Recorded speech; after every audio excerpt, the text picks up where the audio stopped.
अगर मैं आपसे कहूं, कुरुक्षेत्र में कर्ण मरा नहीं था, उसे मारा गया था। न अर्जुन ने, न युद्ध ने, बल्कि एक श्राप ने, जो उसके गुरु ने दिया था।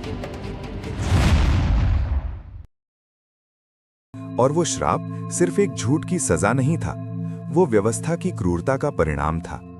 आइए जानते हैं महायोद्धा कर्ण की मृत्यु का राज।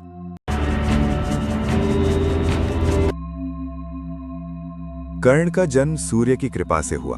वो दिव्य कवच और कुंडल लेकर पैदा हुआ, लेकिन जन्म के साथ ही उसकी मां कुंती ने उसे त्याग दिया और नदी में बहा दिया।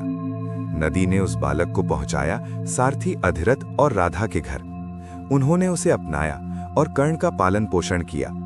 जन्म से वो राजपुत्र था, पर पला सूत पुत्र बनकर, और शायद यही उसकी पूरी जिंदगी का संघर्ष बन गया। बालपन से ही वो धनुर्विद्या में निपुण था। उसे अपनी प्रतिभा का प्रदर्शन करने में बहुत आनंद मिलता था, लेकिन जब भी वो धनुष उठाता, लोग उसकी प्रतिभा नहीं देखते थे, वे उसका कुल देखते थे। जब वो अर्जुन को चुनौती देता, उसे रोका जाता, तुम्हारा अधिकार नहीं है। बस यहीं से कर्ण के मन में स्वीकार्यता की भूख पैदा हो गई। वो बस ये सुनना चाहता था, तुम योग्य हो। लेकिन हर बार उसे सुनने को मिला, तू सूत पुत्र है। इसीलिए कर्ण ने सर्वश्रेष्ठ योद्धा बनने का प्रण कर लिया था, क्योंकि वो साबित करना चाहता था, मेरी कीमत मेरे जन्म से नहीं, मेरी प्रतिभा से तय होगी। हर बार जब उसे अपमानित किया गया, उसके भीतर एक आग जलती गई। वो आग अर्जुन के खिलाफ नहीं थी, वो आग थी समाज के खिलाफ। उसने ठान लिया, अगर दुनिया मुझे नीचे दिखाना चाहती है, तो मैं इतना ऊपर जाऊंगा कि उन्हें सिर उठाकर देखना पड़े। उसे सिर्फ जीत नहीं चाहिए थी, उसे वो एक वाक्य चाहिए था, तुम योग्य हो। लेकिन अब सर्वश्रेष्ठ योद्धा बनने के लिए उसे एक गुरु की आवश्यकता थी। उसे राजगुरु शिक्षा देने को तैयार नहीं थे, क्योंकि वो सूत पुत्र था। इसीलिए वो पहुंचा उस गुरु के पास जो धरती के सबसे महान योद्धा थे, परशुराम। लेकिन समस्या बस एक थी, परशुराम केवल ब्राह्मणों को शिक्षा देते थे और कर्ण ब्राह्मण नहीं था। इसलिए उसने झूठ बोला, उसने खुद को ब्राह्मण बताया और परशुराम ने उसे अपना लिया। साल बीत गए, कर्ण अपराजय बनता गया, पर नियति चुपचाप इंतजार कर रही थी। एक दोपहर जब परशुराम उसके गोद में सिर रखकर सो रहे थे, तभी एक भयंकर कीड़ा कर्ण की जांघ में घुस गया। मांस चीरता हुआ खून बहने लगा, दर्द असहनीय था।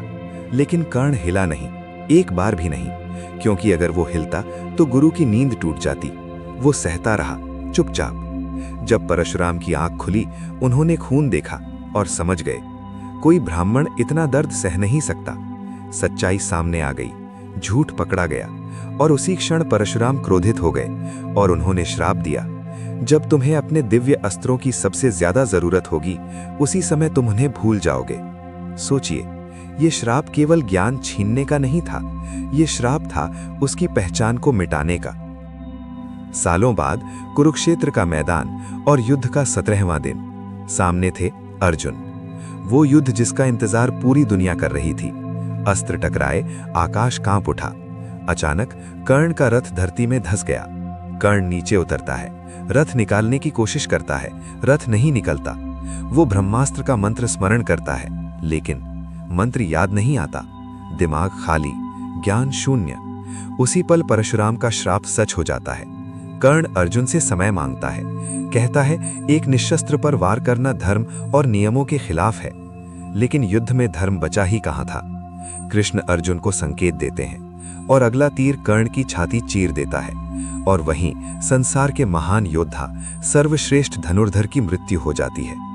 तो बताइए, क्या कर्ण युद्ध में हारा, या वो उस दिन हार गया था जिस दिन उसने ज्ञान पाने के लिए झूठ बोला था, या फिर उस दिन जब समाज ने उसे उसके जन्म से आका।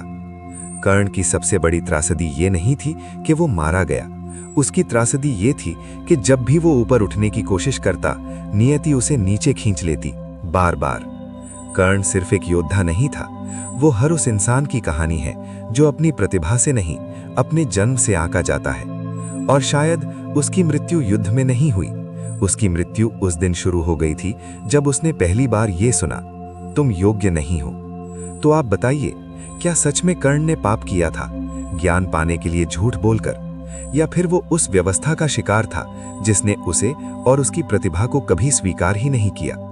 अपनी राय कमेंट में जरूर लिखिए।